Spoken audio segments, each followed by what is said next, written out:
లక్ష్యమును జీవమును ఆధారము నీ వాక్యము నా త్రోవకు.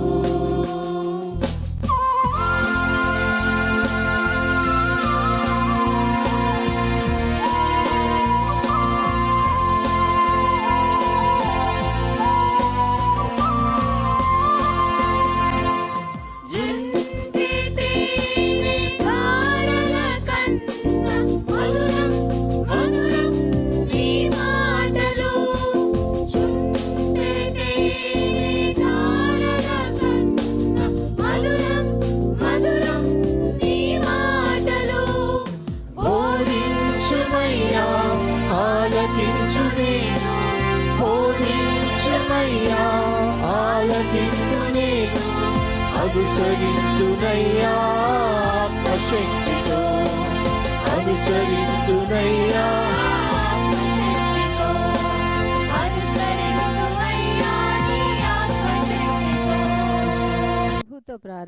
ప్రభుతో ప్రారంభం అనే ఆధ్యాత్మిక అనుదిన ప్రార్థనా కార్యక్రమానికి ప్రేమతో మిమ్మల్ని ఆహ్వానిస్తూ ఉన్నాం.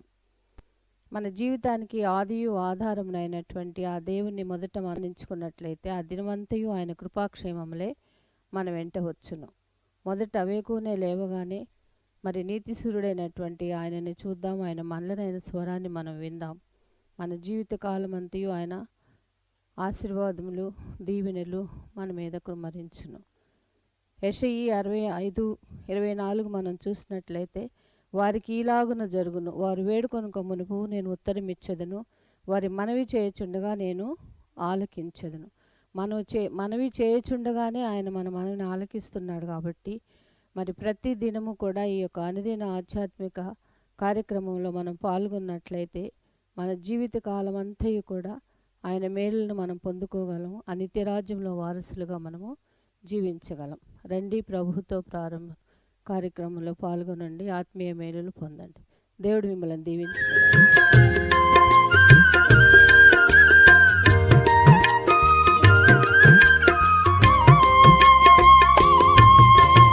రెండు విశ్వాసులారా రెండు విజయము సూచించు, రెండు విశ్వాసులారా రెండు విజయము సూచించు.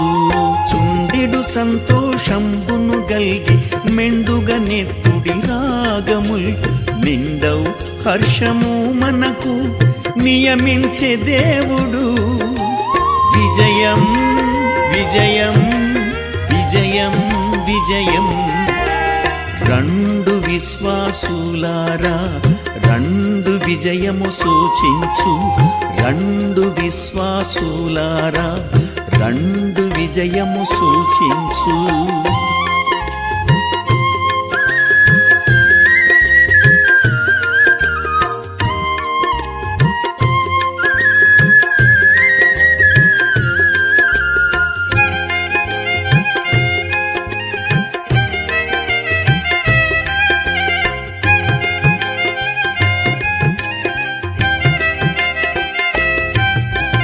నేటి సమయమన్ని ఆత్మలకు నీడగు వసంత ఋతువగును. నేటి సమయమన్ని ఆత్మలకు నీడగు వసంత ఋతువగును. వాటముగా జరసాలను గెలిచి వరుసగమున్నాళ్ళు నిద్రించి సూటిగా లేచెన్ యేసు సూర్యుని వలెన్. విజయం విజయం విజయం విజయం. రెండు విశ్వాసులారా రెండు విజయము సూచించు.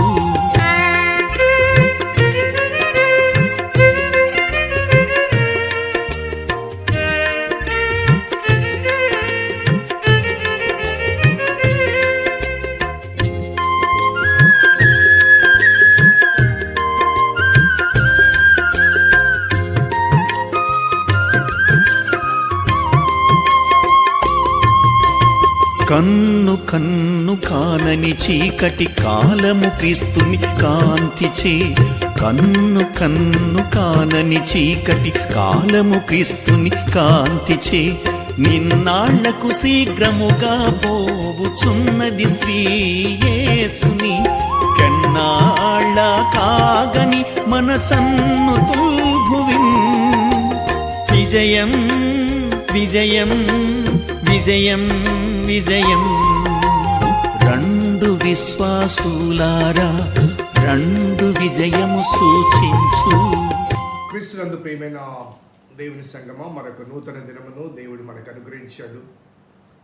ప్రభుతో ప్రారంభం, అనుదిన ధ్యానం, ఆత్మకు క్షేమం.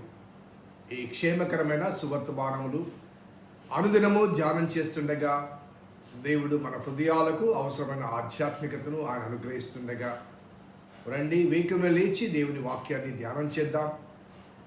దేవుని వాక్యముతో ప్రారంభిద్దాం. ఆ వాక్యము మన త్రోవకు వెలుగునై ఉంటుంది. ఆ వాక్యం మనం నడిపిస్తుంది.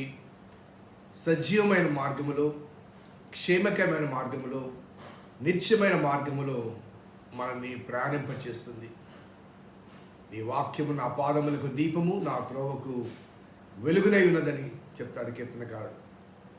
మరి ఈ ప్రభావము మన హృదయాల్లో కలిగి ఉండాలి కనుక రండి వేకువన లేచి ఆయన వాక్యముతో మన దినచర్య ప్రారంభిద్దాం. ప్రభుతో ప్రారంభం, అనుదిన ధ్యానం, ఆత్మకు క్షేమం. ప్రార్థించిద్దాం. కృపగల దేవా, దయల తండ్రి, మీ పాదములకు స్తోత్రము చెల్లిస్తున్నాం నాయన.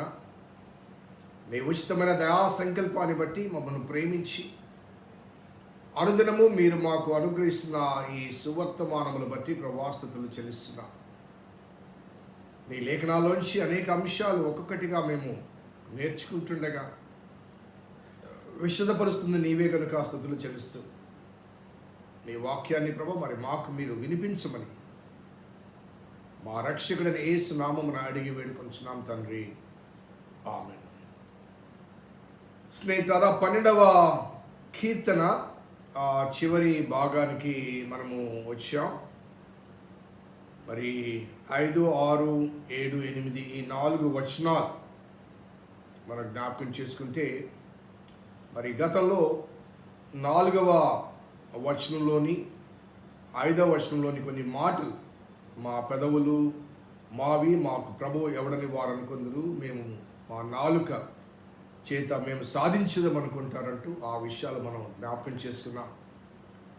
ఈ క్రమంలో 5వ వచనం ఒకసారి జ్ఞాపకం చేసుకుంటే, ఆ రీతిగా గర్విష్ఠులు రెచ్చిపోతుండగా మనకు వ్యతిరేకంగా మనని మాత్రమే కాదు, మనము ఆశ్రయించిన మన దేవుణ్ణి కూడా వారు తూలనాడుతూ ఉండగా, మనకు మాత్రమే కాకుండా మన దేవుని నామానికి అవమానకరంగా వారు ప్రవర్తిస్తున్నప్పుడు, దుర్భాషలాడుతున్నప్పుడు ఆ బాధ వర్ణనాతీతం. చాలాసార్లు గమనించండి, కొన్ని సమాజాలకు మనం వెళ్ళినప్పుడు మనల్ని దుర్భాషలాడినప్పుడు కొంత సహిస్తాం, వాళ్ళు మూర్ఖుళ్ళే అని బాధపడతాం. కానీ దేవుని దూషించినప్పుడు కొంత లోపల అంతరంగంలో చాలా బాధ ఉంటుంది. దేవుని నామాన్ని దూషించి కొన్ని మీడియాస్లో కూడా, యూట్యూబ్ లాంటి కొన్ని కొంతమంది అజ్ఞానముతో కానీ లేకపోతే ఆవేశముతో కానీ దైవదూషణ చేస్తూ దేవుని నామాన్ని కించపరుస్తూ మాట్లాడుతున్నప్పుడు ఆ మాటలు చాలా వేదనకరంగా, బాధకరంగా ఉంటాయి.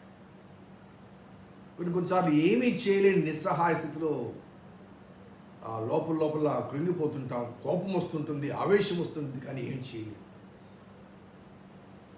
ఇటువంటి అనుభవాలు నాకు కూడా కలిగాయి. దైవ దూషణ చేసినప్పుడు వ్యక్తిగత దూషణ సహించగలమేమో, కానీ మనము ఎవరిని నమ్మి ఆశ్రయించి ఆయన అనుసరిస్తున్నామో ఆ దేవుని యొక్క శక్తిని శంకించినప్పుడు కానీ, ఆ దేవుని గురించిన విషయాలు వక్రీకరించి మాట్లాడినప్పుడు కానీ ఆ బాధ, అనగా we don't have an opportunity for defending. అటువంటి అవకాశం వారెవరు వినరు కూడా. దౌర్జన్యం చేస్తాడు. బాధకరమైన అనుభవాలు. ఇక్కడ వ్రాయబడ్డ మాట మనం గమనిస్తే, బాధపడు వారికి చేయబడిన బలాత్కారమును బట్టి, దరిద్రుల నిట్టూర్పును బట్టి నేను ఇప్పుడు లేచెదను. బాధపడు వారి బలాత్కారంగా, అది ఒక రకమైన ఆ మనసును బలాత్కారం చేయడం లాంటిది. ఎంత మనసు గాయపరచబడుతుందంటే బాధపరచబడు. ఏమి చేయలేని ఆ నిట్టూర్పు అనే మాటలు, నిస్సహాయ స్థితిలో. గతంలో మనకు అనగా ఇప్పటికి కూడా ఉందనుకోండి, ఈ మరుపూరు సంఘటన పెద్ద ఎగ్జాంపుల్ మనకి. సో ఆ సంఘటన జరుగుతున్న 4 మాసాల వరకు ఎవరు తెలిసినప్పటికీ కూడా ఎవరు కూడా మాట్లాడలేదు. క్రైస్తవ సమాజానికి తెలుసు అక్కడ జరుగుతున్న హింసని, ఎవరు మాట్లాడలేదు. లోపల మదన పడుతున్నారు. నోరు తెలిస్తే ఏమవుతుందనే భయం కూడా చాలా మందిలో ఉండేది. ఈ సందర్భంలో ఒక సంఘటన వెలుగులోకి వచ్చినప్పుడు మీడియా కొందరు యథార్థవంతులైన మీడియా వాళ్ళు ఆ వాస్తవాలు బయటపెట్టినప్పుడు అప్పుడు అందరూ ఎలుగెత్తి రోడ్ల మీదకి వచ్చారు, ప్రార్థనలు చేశారు, ప్లే కార్డ్స్ పట్టుకొని ఊరేగింపులు చేశారు, మరి ప్రభుత్వానికి నివేదికలు ఇచ్చారు. ప్రభుత్వం మాట్లాడాలి.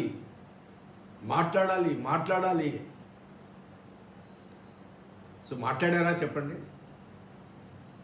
మన నివేదికలు ఏమైనాయి? బుట్టదాఖలైనాయి. మనము వీధులు తిరిగాం. ఎవరైనా స్పందించారా? ఏ నాయకుడైనా స్పందించారా? ఈనాడు ఎలక్షన్ కోసం ఇంటింటికి వస్తున్నారు. ఒక్క నాయకుడన్నా స్పందించాడా? పోనీ మనమైనా ఒక నాయకుడినన్నా అడిగామా? మా వారి మీద, మా ప్రజల మీద ఇంత దౌర్జన్యం జరుగుతుంటే ఏం చేశారయ్యా మీరు? ఈనాడు మా దగ్గరికి వచ్చి ఓట్లు అడుగుతున్నారు అని అడిగామా? నిట్టూర్పులు మాత్రమే. అడిగామా అన్నాను, ఎందుకంటే అలా అడగని వారిలో నేను కూడా ఉన్నాను కాబట్టి. అలా అడగలేని వారిలో నేను కూడా ఉన్నాను కాబట్టి. అలా నిట్టూర్పు విడిచిన వారిలో నేను కూడా ఉన్నాను కాబట్టి. చేయవలసింది మనం చేశాం, కానీ మనకు స్పందన రాకపోవడానికి గల కారణం ఏంటంటే బాధ్యత వహించవలసిన వారు మౌనంగా ఉన్నారు. మన బాధ్యత వహించాలని మనము ఓట్లు వేసి ఎన్నుకున్న వారు మౌనంగా ఉన్నారు. వారు ఏ పార్టీ అయినప్పటికీ కూడా, ఏ నాయకుడు అయినప్పటికీ కూడా, అది రాష్ట్రలో ఉన్నవారు కానీ లేకపోతే దేశంలో ఉన్నవారు కానీ. సో మన బాధ్యత, we have given our responsibility to them to give us peace and prosperous life to the people of India. So బాధ్యత వహించవలసిన వారు మౌనంగా ఉండడం. ఇంకా విశ్లేషిస్తే మరి భద్రత కలిగించవలసిన వారే బాధించడం. భద్రత కలిగించవలసిన వారే బాధించడం. ఇంకా ఎవరు మన తరపున వ్యాఖ్యం ఆడతారు చెప్పండి? The very people who are responsible for all these troubles and sufferings and persecutions, వారికే మనం వినతి పత్రాన్ని ఇచ్చి మమ్మల్ని కాపాడండి అని అడుగుతున్నాం. చేస్తారా చెప్పండి? ఇటువంటి అనుభవాల మధ్య దావీదు భక్తుని యొక్క మాటలు మనం జ్ఞాపకం చేసుకుంటే, మరలా నేను చదువుతాను. బాధపడు వారికి చేయబడిన బలాత్కారమును బట్టి, దరిద్రుల నిట్టూర్పులను బట్టి నేను ఇప్పుడు లేచెదను. రక్షణను కోరుకొని వారికి నేను రక్షణ కలగచేసేదను అని దావీదు అనలేదండి. నేను మరలా చదువుతాను. బాధపడు వారికి చేయబడిన బలాత్కారమును బట్టి, దరిద్రుల నిట్టూర్పును బట్టి నేను ఇప్పుడు లేచెదను. రక్షణను కోరుకొని వారికి నేను రక్షణ కలగచేస్తున్నా అని యెహోవా సెలవిచ్చుచున్నాడు. It was a time for God. It was a time for God.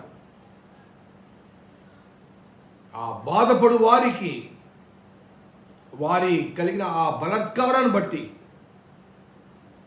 దరిద్రులు అనగా నిస్సహాయ స్థితిలో ఉన్న వారి యొక్క నిట్టూర్పులు బట్టి రక్షణ కోరుకుని వారికి రక్షణ కలగచేసిందంటూ యెహోవా సెలవిస్తున్నాడు. ఈ కీర్తన ప్రారంభంలో ఏముందండి? యెహోవా నన్ను రక్షించుము, భక్తి గల వారు అనగా నాకెవరు లేరు ప్రభా నీవు తప్ప. ఆ దేశములు కానీ ఈ ప్రపంచంలో కానీ ఏ మారుమూలలో క్రైస్తవ సమాజం హింసించబడుతున్నప్పటికీ కూడా, నీ నామాన్ని బట్టి హింసలు సహిస్తున్నప్పుడు మమ్మల్ని కాపాడే ప్రతినిధులు ఎవరు లేరు ప్రభా నీవు తప్ప అంటూ దేవుని వైపు నీవు నిరీక్షణతో ప్రార్థించినప్పుడు, నిరీక్షణతో ఎదురు చూచినప్పుడు, నీ నిస్సహాయ స్థితిని ఆయన గమనించి ఇక్కడ రాజబడ్డ మాట, నేను లేచెదను, రక్షణ కోరుకొని వారిని రక్షించుటకు, వారికి రక్షణ కలగచేసిన యెహోవా సెలవిస్తున్నాడు. వాట్ ఏ బ్యూటిఫుల్ కన్ఫర్మేషన్ అండి. అంతటి ఆదరణ కలిగిస్తుంది హృదయానికి. And God comes to rescue us. 430 సంవత్సరాలు ఐగుప్తులో తన ప్రజలు బాధపరచబడ్డారు. దేవుని కాలంలో, దేవుడు నిర్ణయించిన కాలంలో, అబ్రహాముతో చెప్పిన కాలాన్ని బట్టి ఆ కాలంలో దేవుడు మోషేను లేవనెత్తినప్పుడు ఆ బాధపరిచిన వారిని తిరిగి బాధపరిచి లయపరిచి తన ప్రజలను విడిపించాడు. అక్కడ ఈ మాటలు ఒకవేళ ఆ సందర్భానికి అన్వయించుకుంటే, ఆ సందర్భంలో అనగా మోషే కాలంలో ఐగుప్తులో బాధపరచు వారికి చేయబడిన బలత్కారం బట్టి, దరిద్ర నిపుణుడు బట్టి నేను ఎప్పుడు లేచిదను, అది మోషే కాలం కావచ్చు. దావీదు కాలంలో దావీదు శ్రమలు, నేటి కాలంలో మన కాలం మన శ్రమలు కావచ్చు.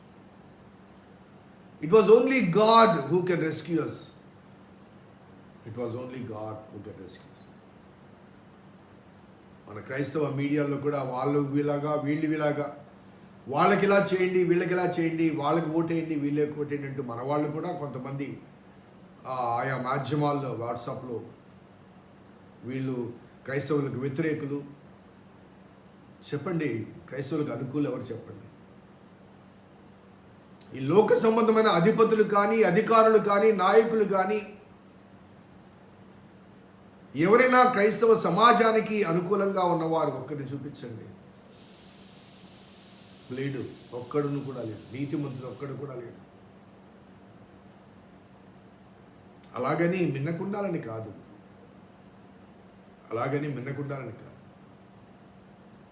ప్రార్థించాలి. ఎవరైతే మన శ్రమలు తొలగించగలడో ఆ శక్తిని ఆశ్రయించాలి. అతనికి మాత్రం ప్రార్థన చేయాలి. ప్రభువా, ఎవరు కూడా నీతిమంతులు లేరు, ఎవరిని ఎన్నుకోవాలో మాకు తెలియదు, కానీ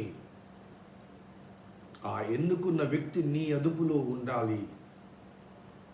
అనగా నీవు అతనిని నీ అదుపులోనికి, నీ స్వాధీనంలో తీసుకోవాలి. సో దేవుని శక్తికి మించిన శక్తి ఈ ప్రపంచంలో ఎవరు లేరు. కాబట్టి దుర్మార్గులు, దుష్టులుగా ఉన్నవారు వారు పెట్టరేగిపోవచ్చు, కానీ when God comes into the action, Pharaoh పెట్టరేగిపోయాడు, కానీ దేవుడు ఎప్పుడైతే కాపాడటానికి వచ్చాడో, యెహోవా ఎవడు అన్నాడు. ఆ యెహోవా ఎవరో ఫరోకు స్వయంగా రుచి చూపించాడు. తన జ్యేష్ఠుని కోల్పోయాడు. అలాగే తన సామ్రాజ్యంలో అనేక మందిని నష్టపోయాడు. దేవుడు లేచినప్పుడు, తన వారిని రక్షించ దేవుడు ఆయన లేచినప్పుడు అనగా నిలబడినప్పుడు ఆయన ఎదుట నుంచి ఎవరు కూడా తప్పించుకోలేరు. అందుకే ఆ మాటలు తెలియచేస్తూ యెహోవా సెలవిచ్చుచున్నాడు, యెహోవా మాటలు పవిత్రమైనవి, ఆయన మాట తప్పేవాడు కాదు. అనగా గతంలో మాట్లాడిన రీతిగా ఇచ్చకపు మాటలు, అటువంటి మాటలు కాదు, నాలుకతో ఇష్టం వచ్చినటువంటి మాటలు కాదు. యెహోవా మాటలు పవిత్రమైనవి. ఆయన మాట ఇచ్చాడంటే అది నెరవేర్చిన దేవుడు ఆయన. అందుకే బైబిల్ గ్రంథంలో యెహోవా ఇలాగూ సెలవిచ్చుచున్నాడు, యెహోవా వాక్కు ఇదే. సో ఆ వర్డ్, ఆ వాక్యం వెనుక కన్ఫర్మేషన్ కనబడుతుంది. దస్ సెడ్ ద లార్డ్, యెహోవా ఇలాగ సెలవిస్తున్నాడు, అవి వట్టి మూసలో 7 మార్లు కరిగి ఊదిన వెండి అంత పవిత్రములు. ఆయన మాటలు తప్పే మాటలు కాదు, దురద చెవులకు ఆసక్తి కలిగించే మాటలు కాదు, కఠినంగా ఉంటాయి, కఠినంగా ఉంటాయి. చాలాసార్లు సంఘ కాపరులు కొంత కఠినంగా ప్రవర్తించినప్పుడు వారి పరిస్థితి కొంత ఇబ్బందిగా ఉంటుంది ఆ సంఘంలో. కానీ నిజమైన దైవ సేవకుడు కఠినంగానే మాట్లాడతాడు. ఎందుకంటే ఒక సర్జరీ చేయాలంటే తప్పనిసరిగా వైద్యుడు కత్తి పెట్టాలి. కత్తి పెట్టకుండా, గాయం చేయకుండా మనలో లోపాన్ని తొలగించలేడు. ఆ లోపం తొలగించబడాలి, ప్రాణానికి హాని కలిగించకుండా ఉండాలి అంటే గాయం తప్పదు. అందుకే యెహోవా మాటల గురించి మాట్లాడుతూ, అవి పవిత్రమైనవి, వట్టి మూసలో 7 మార్లు కరిగి ఊదిన వెండి అంత పవిత్రములు అంటూ దేవుని గురించి మీద నమ్మకాన్ని చివరి వచనాల్లో, ఆ నమ్మకం ఏంటంటే, యెహోవా నీవు దరిద్రులను కాపాడేదవు. నేను దరిద్రునయ్యా, దీనున్నయ్యా, నన్ను కాపాడేది నువ్వేనయ్యా. యెహోవా దరిద్రులను కాపాడేదవు, ఈ తరము వారి చేతిలో నుంచి వారి నిత్యము రక్షించదవు. ఈ తరము వారి చేతిలో నుంచి. ప్రస్తుతం మనకు ఎదురవుతున్న సమస్య, ఆ సమస్యలోంచి ఎవరు రక్షిస్తారా, ఎవరిని ఎన్నుకోవాలా అని బాధపడుతున్నావు. కానీ ఈ తరము వారి చేతిలోంచి వారిని నిత్యము, ఒకరోజు కాదు, లేకపోతే ఒక సీజన్ కాదు, నిత్యము నీవు రక్షిస్తావు. కాబట్టి రాజ్యాలు మారొచ్చు, రాజులు మారొచ్చు, ప్రభువులు మారొచ్చు, ప్రభుత్వాలు మారొచ్చు. అది సర్వోన్నత శక్తిమంతుడైన దేవుని నీకు ఆశ్రయించినప్పుడు, ఆ సింహాసనం మీద ఎవడు కూర్చున్నప్పటికీ కూడా దేవుని స్వాధీనంలో ఉండి పరిపాలన జరిగించాలి అంతే. ఆ నమ్మకము, ఆ విశ్వాస సహితమైన ప్రార్థన ప్రతి విశ్వాసి తమ హృదయంలోంచి తీసుకుని రావాలి. We need to pray with faith and confidence, pleading God for His intervention when His own people are facing challenges and sufferings. ఈ శ్రమలు కొత్త ఏం కాదండి, దేవుడు సెలవిచ్చినవే. దేవుడు సెలవిచ్చినవే, యేసయ్య స్వయంగా చెప్పినవే. లోకులు మిమ్మల్ని ద్వేషించినట్లా గమనించండి, ముందుగా నన్ను ద్వేషించింది కాబట్టి నన్ను ద్వేషించిన లోకము మిమ్మల్ని కూడా ద్వేషిస్తుంది. మణిపూర్లో, లేకపోతే నార్త్ ఇండియాలో, లేకపోతే ఈ మధ్యకాలంలో సౌత్ ఇండియాలో అక్కడ ఇక్కడ శ్రమలు కలిగాయి, హింసలు కలిగాయి, బాధలు కలిగాయి, హతసాక్షులు అయ్యారని చెప్పే అనుభవాల మధ్య ప్రథమ హతసాక్షి ఎవరంటే యేసయ్యే. హింసించబడింది ఎవరంటే ఆయనే. ఆయన మార్గంలో నడుస్తున్నాం, ఆయన అనుసరిస్తున్నాం. కాబట్టి ఆయన అనుసరించే ప్రజలకు ఆయన అనుభవాలు తప్పనిసరి. సో ఈ క్రమంలో కీర్తన ముగిస్తూ, నరులలో నీచ ప్రవర్తన ప్రబలమైనప్పుడు దుష్టులు గర్విష్ఠులై నలుదిక్కులా తిరుగులాడుదురు. వారి సమయం ఆసన్నమైంది కాబట్టి దుష్టులు దుర్మార్గులు పెట్టరేగిపోతారు. But God is with us. దేవుడు మనకు తోడుగా ఉన్నాడు. ఆయన ఆశ్రయ దుర్గము, నమ్మదగిన సహాయకుడు. 13వ కీర్తన కూడా దాదాపుగా ఇదే భావనతో కంటిన్యూ అవుతుంది. ప్రార్థన చేద్దాం.